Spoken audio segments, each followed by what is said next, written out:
সন্তানের বুদ্ধি বিকাশ, মানসিক বিকাশের ক্ষেত্রে অনেক বেশি গুরুত্বপূর্ণ মায়ের ভূমিকা, কিন্তু সেই মাকে তো নিশ্চয়ই সুস্থ থাকতে হবে, ভালো থাকতে হবে, এবং মাকে সুস্থ রাখার জন্য তার স্বামী কিভাবে কি করলে একজন মা সুস্থ থাকতে পারে?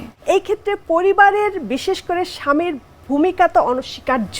এটা তো বুঝার বিষয়, এটা কাউন্সিলিং এর বিষয়। সেই ক্ষেত্রে মাকে তো প্রথমে শারীরিকভাবে পুষ্টি, তার প্রতি মাসে ফলো আপটাকে নিশ্চিত করা, তার শারীরিক স্বাস্থ্যের উন্নতির সাথে সাথে তার মানসিক যে বিনোদনের ব্যবস্থাগুলো করে দেওয়া, তাকে অতিরিক্ত মানসিক চাপগুলো না দেওয়া এবং পর্যাপ্ত পরিমাণ বিশ্রামের ব্যবস্থা করে দেওয়া।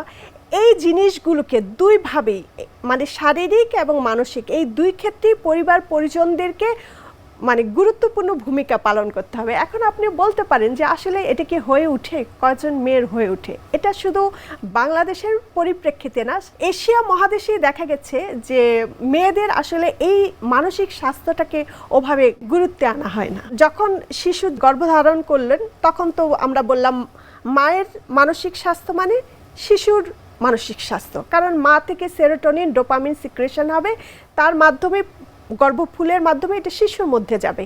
মা ভালো থাকা মানে শিশু ভালো থাকা, এবং যদি মা পুষ্টিটা ঠিকমতো মেনটেন করে, তাহলে মা যদি শারীরিকভাবে সুস্থ থাকেন তাহলে সেই পুষ্টিটাই তো গর্ভফুলের মাধ্যমে শিশুর মধ্যে আছে। যখন শিশু পৃথিবীতে আসার পরে মায়ের সাথে ইন্টারেকশনটা হয় বেশি, এবং অক্সিটোসিন যে হরমোনটা আছে রিলিজ হয়, সেই রিলিজের মাধ্যমে মায়ের সাথে শিশুর গভীর মমতা বা মায়া তৈরি হয়।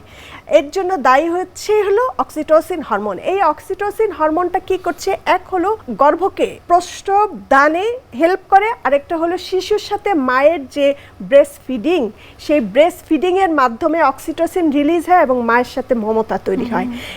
এই যে বন্ধন, এটা তো শারীরিক এবং মানসিক বন্ধন হতে হবে।